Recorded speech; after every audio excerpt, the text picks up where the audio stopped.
Lesson first, semiconductors and diodes. Types of materials.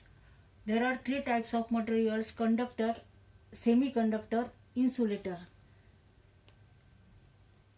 Conductors. Now, all metals are conductors because these are good conductors of electricity. Now semiconductor. Examples: germanium and silicon. These two are semiconductor, and their conductivity lies between conductors and insulator. Now insulator. These all are non-conductors. No electricity conducting.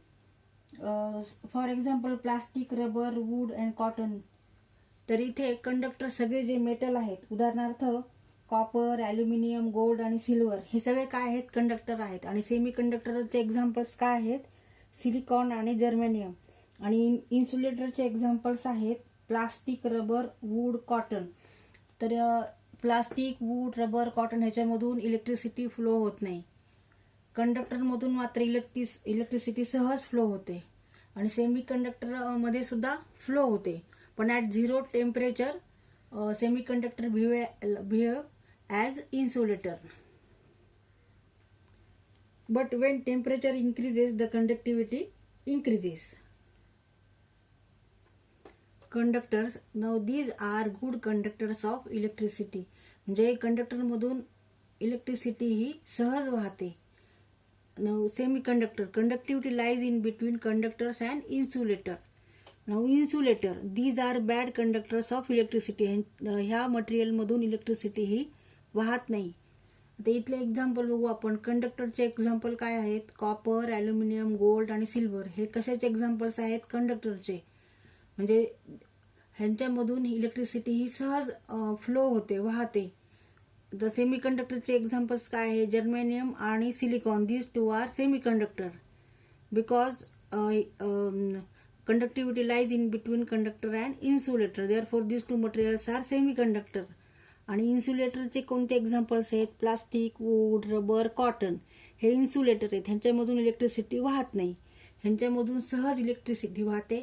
आणि ह्यांच्यामध्ये ही कशी आहे? Lies in between. त्यांची conductivity lies in between conductors and insulator. म्हणजे at zero temperature semiconductor behave as insulator. म्हणजे zero टेम्परेचरला semiconductor हे इन्सुलेटर सारखे बिहेव करतात, जसं ते वागतात. पण जेव्हा आपण थोडं व्होल्टेज अप्लाय करू किंवा टेम्परेचर वाढू, तेव्हा काय होतं? सेमीकंडक्टर हे कंडक्टर सारखे बिहेव करतात. म्हणजे त्यांच्यातून करंट हा फ्लो होतो.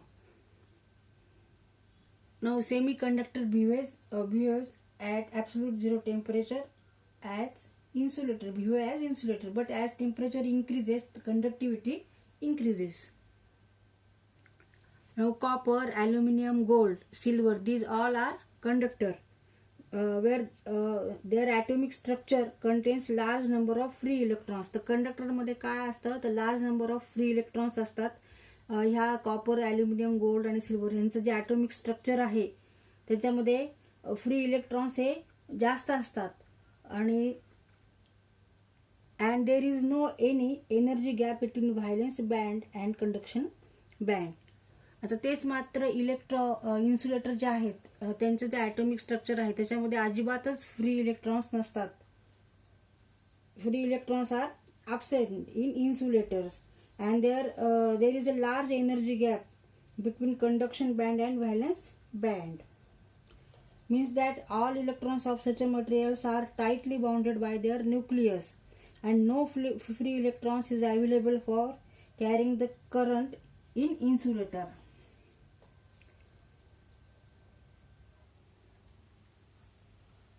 Now conductor contains large number of free electrons. Conductors मध्ये भरपूर फ्री इलेक्ट्रॉन्स असतात.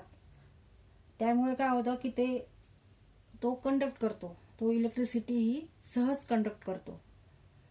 कारण flow of electrons means what? Current. Therefore conductor is a good conductor of electricity because material contains large number of free electrons. Now semiconductor.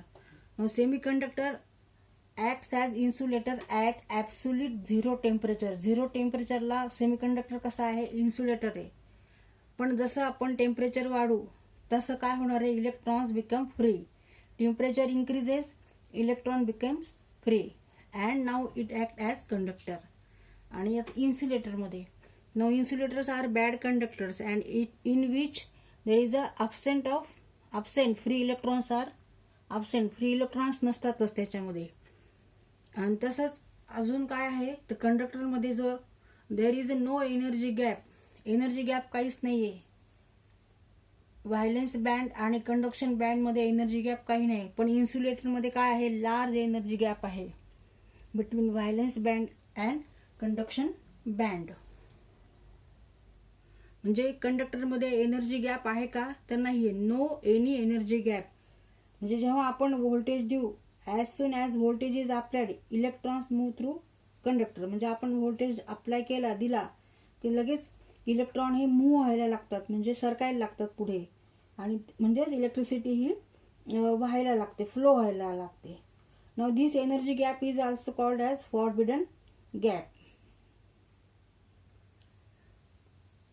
आणि semi conductor मध्ये energy gap किती आहे, 1 electron व्होल्टचा, आणि insulator मध्ये 5 to 10 electron volt. There is a large energy gap 5 to 10 electron volt between conduction and violence band.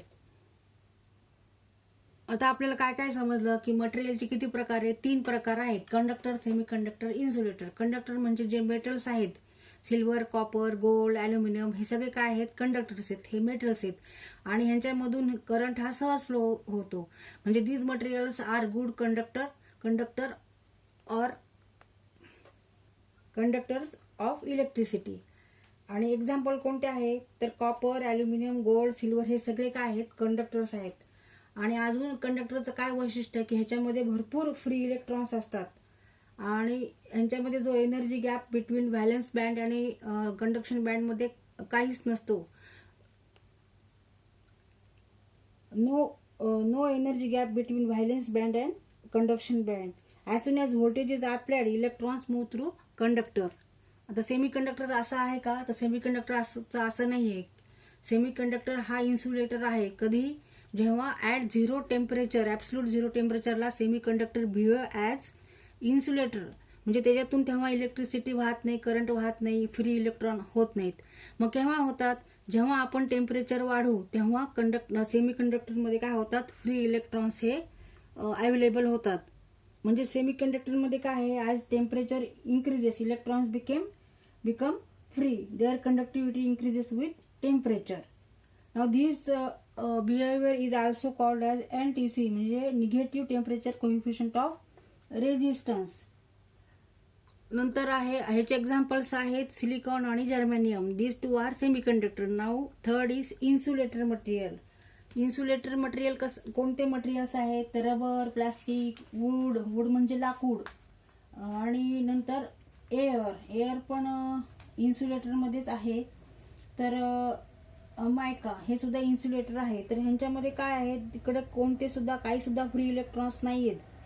These materials are bad conductors of electricity and no free electrons. There is absence of free electrons and there is a large energy gap, that is 5 to 10 electron volt between conduction band and valence band. आणि ह्या material मध्ये काय असतं तर all electrons of such materials are tightly bounded by their nucleus. हे सगळे electrons bounded असतात, म्हणजे टाईट असतात ते. म्हणजे तिथे एक सुद्धा फ्री इलेक्ट्रॉन नाहीये की जो करंट हा कॅरी करेल. There is no any free electrons available for carrying current. For example glass, mica, wood, air, these all are common example of insulators.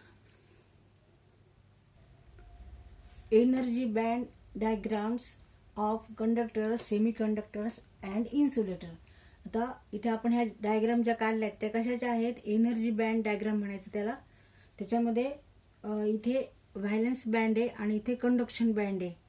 इथे valence band, conduction band, valence band, conduction band. VB म्हणजे काय, इथे V.B म्हणजे valence band, आणि CB म्हणजे काय, conduction band.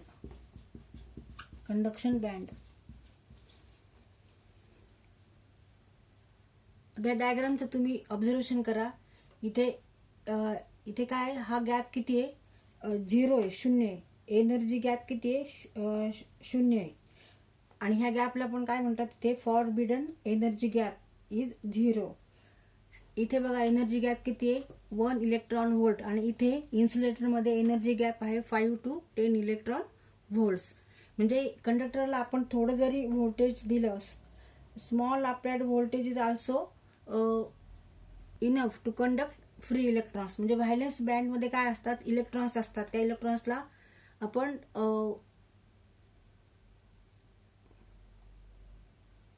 म्हणजे outer most ऑर्बिटमध्ये, ॲटमच्या ऑर्बिटमध्ये आउटर मोस्ट ऑर्बिटमध्ये जे इलेक्ट्रॉन्स असतात त्या इलेक्ट्रॉन्सला काय म्हणतात, व्हायलेन्स इलेक्ट्रॉन्स म्हणतात. तरी ते कंडक्टर्समध्ये ते काय असतात, भरपूर प्रमाणात असतात. आणि त्यामुळे थोडं जरी आपण स्मॉल व्होल्टेज दिलं तर लगेच ते इलेक्ट्रॉन्स मूव्ह होतात, आणि इथले इलेक्ट्रॉन्स हे कुठे जातात, कंडक्शन बँडमध्ये जातात. ते कंडक्ट करायला सुरुवात करतात. EG for forbidden energy gap. In conductors, forbidden energy gap is 0. Now in semiconductor, now there is a small forbidden energy gap about 1 electron volt. If this energy is given externally, the valence electrons go to conduction band and becomes free electrons to provide conduction.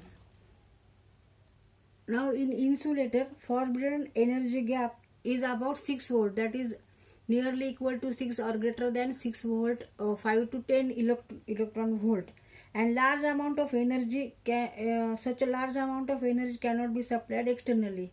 Hence conduction is not possible in insulator. Now this is atomic structure. This nucleus. तर आतमध्ये जे असतं त्याला आपण काय म्हणतो, nucleus असं म्हणतो. आणि ह्याच्यामध्ये प्रोटॉन्स आणि न्यूट्रॉन्स असतात, प्रोटॉन आणि न्यूट्रॉन. आणि प्रोटॉन आणि number of protons is equal to number of electrons. आणि इलेक्ट्रॉन्स कसे ह्याच्यामध्ये फिरतात, तर ऑर्बिटच्या असे फिरतात, डायरेक्शननी फिरतात. आणि पहिल्या ऑर्बिटमध्ये किती इलेक्ट्रॉन्स असतात, 2. दुसऱ्या ऑर्बिटमध्ये, पहिल्या ऑर्बिटमध्ये 2, दुसऱ्या ऑर्बिटमध्ये किती असतात, 2 × 2⁻², मीन्स 4 × 2 8. तर ह्याप्रमाणे ऑर्बिटमध्ये इलेक्ट्रॉन्सची संख्या असते. आणि लास्ट ऑर्बिटला जे इलेक्ट्रॉन्स असतात त्या इलेक्ट्रॉन्सला काय म्हणतात,